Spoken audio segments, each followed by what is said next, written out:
നശിക്കുന്നതില്ലാതെ ഇവിടെ നിന്ന് പിടിങ്ങെടുക്കുന്നില്ലാതെ ഒന്നും ഇങ്ങോട്ട് വരുന്നില്ല. കേരളത്തെ വല്ലാതെ ഒറ്റപ്പെടുത്തുകയാണ്. പറന്ന് പറന്ന് ലോകങ്ങളെല്ലാം പോകുന്നു. ഈ ചെളിക്കുപ്പയിൽ കിടക്കുന്ന ഞങ്ങൾ അവിടെ തന്നെ കിടക്കുന്നു.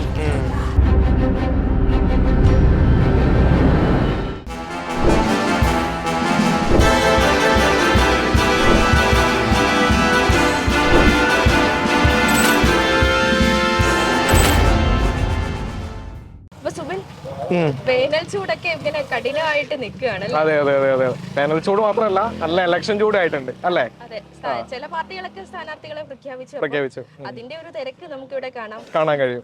അപ്പോ അവരുടെ ജനങ്ങൾക്ക് ഒരു പക്ഷേ നല്ല ആകാംക്ഷ കാണും ഈ വട്ടത്തെ തെരഞ്ഞെടുപ്പിനെ സംബന്ധിച്ച്. അവരുടെ പ്രതികരണം അറിയണം. നമുക്ക് നേരിട്ടങ്ങ് ചോദിച്ചേക്കാം അല്ലേ?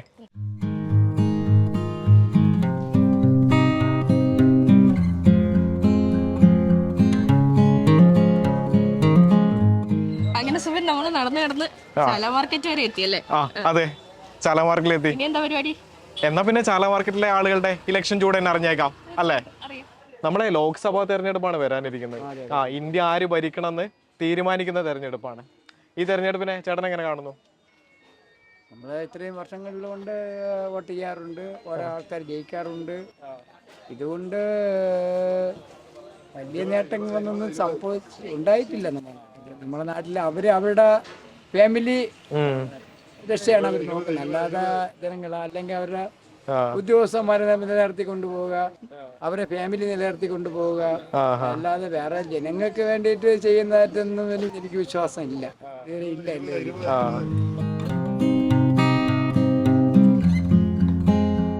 അമ്മച്ചി, വരാനിരിക്കുന്നത് ലോക്സഭാ തെരഞ്ഞെടുപ്പാണ്. നമ്മളെ MP-മാരൊക്കെ പാർലമെന്റിലേക്ക് അയക്കുന്ന തെരഞ്ഞെടുപ്പാണ്. അപ്പോൾ ഈ തെരഞ്ഞെടുപ്പിൽ എങ്ങനെയൊക്കെയാണ് വോട്ട് ചെയ്യാനൊക്കെ എങ്ങനെയൊക്കെയാണ് തീരുമാനിച്ചിരിക്കുന്നത്? ഉറപ്പിച്ചോ? ഞങ്ങളൊന്നും ഉറപ്പിച്ചിട്ടില്ല. ആരാണ് നല്ലതെന്ന് നോക്കി തീരുമാനിച്ച് തന്നെ ചെയ്യും. പക്ഷേ രണ്ടും കൂടെയൊക്കെ തെരഞ്ഞെടുപ്പിലാണ് ഇരിക്കുന്നത്. ഒന്നും പറയേണ്ട അവസരങ്ങളൊന്നും ഇല്ല. ഇന്ന് ഭരിച്ചുകൊണ്ടിരിക്കുന്ന ഒരു സന്ധ്യയിൽ നമുക്കൊന്നും പറയാൻ പറ്റില്ല.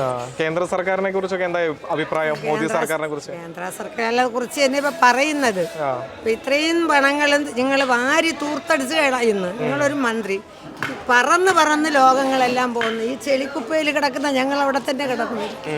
ഞങ്ങളുടെ കഷ്ടവും നഷ്ടവും ഞങ്ങൾ ഒരു കക്കൂസയിൽ പോകണമെങ്കിൽ ഞങ്ങൾക്കൊന്നും നല്ലതില്ല. ഒരു വീട്ടിൻ്റെ അകത്തെല്ലാം ഒളിവി നിറയുന്നു. ഞങ്ങളുടെ പട്ടയം എവിടെ ഇരിക്കുന്നു? ഞങ്ങൾക്ക് അതിനെ വാങ്ങിച്ച് എന്ത് ചെയ്യണം, അത് ചെയ്യണമെന്ന് അറിയില്ല. ആ പട്ടയം ഉണ്ടെങ്കിൽ തന്നെ ഞങ്ങൾക്ക് ഒരു ലോണിനോ വേറെ ഒരു ലോണിനോ അല്ലെങ്കിൽ ഒരു മെയിൻ്റനൻസിനോ ഇതിനൊക്കെ കൊടുക്കാൻ പറ്റും. ഇപ്പം അതിനൊരു വഴിയില്ല. അപ്പം ഞങ്ങൾ ഈ അവസ്ഥയിൽ നല്ല ജോലി ചെയ്തതിന് ആളില്ല. ഞങ്ങൾ എന്ത് ചെയ്യണം?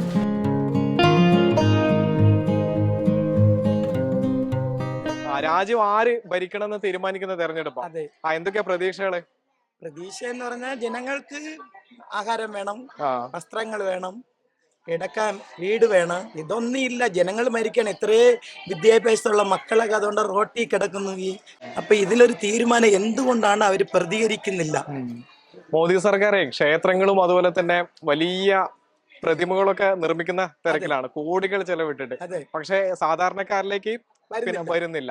അവരുടെ കാര്യം മാത്രം, മറ്റുള്ളവരെ ഒന്നും എന്താണെന്ന് അവര് നിയന്ത്രിക്കുന്നില്ല. അവര് ഇതിലൊന്നും കണ്ടെത്തുന്നില്ല. ഈ ജനങ്ങൾ ഇങ്ങനെ കിടന്ന് മരിച്ചാൽ എന്താണ് ജീവിതം? ഈ ജീവിതം മുമ്പോട്ട് പോകണം. ഒരു അമ്മമാർ എന്ത് പ്രതീക്ഷയോടാണ് ഒരു മക്കളെ പഠിപ്പിച്ച് വലുതാക്കി എടുക്കുന്നത്?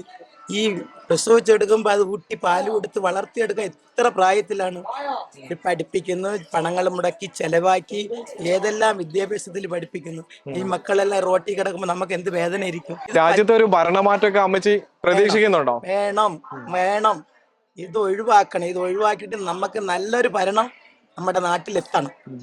എങ്കിൽ ജനങ്ങൾക്ക് നല്ല ജീവിതം ഉണ്ടാവും. അല്ലെങ്കിൽ നശിച്ചു പോകുന്ന അവസ്ഥയാണ് ഇപ്പം. ജനാധിപത്യവും മതനിരപേക്ഷതയും അങ്ങനെ ഭരണഘടനാ മൂല്യങ്ങളൊക്കെ ഉയർത്തിപ്പിടിക്കാൻ പറ്റുന്ന ഒരു ഭരണം വേണം. അങ്ങനെയാണോ? അതെ, വേണം നമുക്ക്. അല്ലാതെ ഇവരൊക്കെ ഇരുന്നിട്ട് ഒരു കാര്യം നടക്കുന്നില്ല. നശിക്കുന്നതില്ലാതെ ഇവിടെ നിന്ന് പിടിങ്ങെടുക്കുന്നില്ലാതെ ഒന്നും ഇങ്ങോട്ട് വരുന്നില്ല. കേരളത്തെ വല്ലാതെ ഒറ്റപ്പെടുത്തുകയാണ്.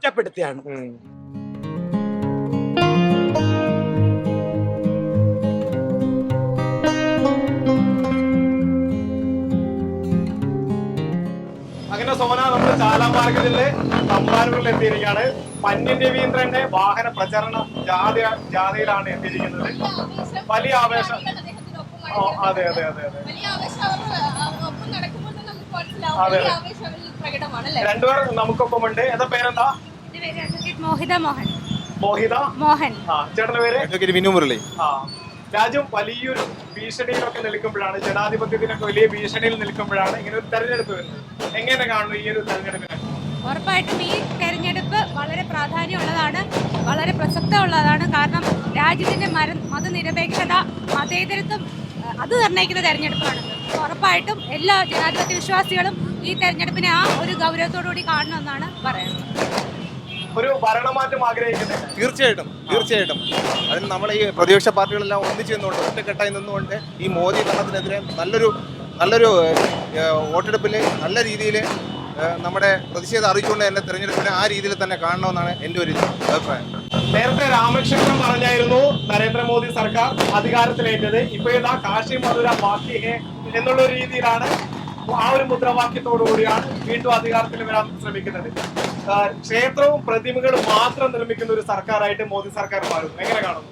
ഈ രാജ്യം ജനാധിപത്യ രാജ്യമാണ്, സെക്യുലറിസ്റ്റ് കൺട്രിയാണിത്. ഈ രാജ്യത്തിന് അങ്ങനെ പ്രത്യേകിച്ച് ഒരു മതമില്ല. അതുകൊണ്ട് തന്നെ ആ പ്രാധാന്യമാണ് ഈ തെരഞ്ഞെടുപ്പിലൂടെ ഞാൻ നോക്കിക്കാണുന്നത്.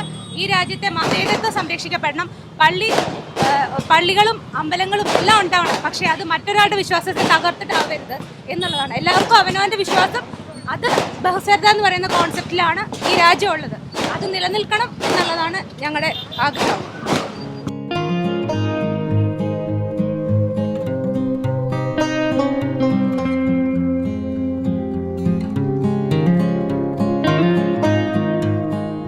മന്ത്രി GR അനിലും നമ്മോടൊപ്പം ഉണ്ട്. മിനിസ്റ്റർ, ജനാധിപത്യത്തിനും മതനിരപേക്ഷതയ്ക്കൊക്കെ ഭീഷണി നേരിടുന്ന ഒരു കാലഘട്ടത്തിലാണ് തെരഞ്ഞെടുപ്പ് വരുന്നത്. ഈ തെരഞ്ഞെടുപ്പിനെ എങ്ങനെ കാണുന്നു? ഈ ഘട്ടത്തിലാണ് ഇടതുപക്ഷ സാന്നിധ്യം പാർലമെൻറ്റിൽ ഉണ്ടാകേണ്ടത്. ഇന്ത്യയുടെ ജനതയുടെ താൽപ്പര്യം സംരക്ഷിക്കാൻ ഉറച്ച മനസ്സോടെ അടിയുറച്ച് നിൽക്കുന്നവർ ഇടതുപക്ഷ MP-മാരായിരിക്കും. കേരളത്തിൽ കഴിഞ്ഞ 5 വർഷക്കാലം കേരള താൽപ്പര്യം സംരക്ഷിക്കാൻ പാർലമെൻറ്റിൽ കേരളത്തെ പ്രതിനിധാനം ചെയ്ത MP-മാർക്ക് കഴിഞ്ഞിട്ടില്ല.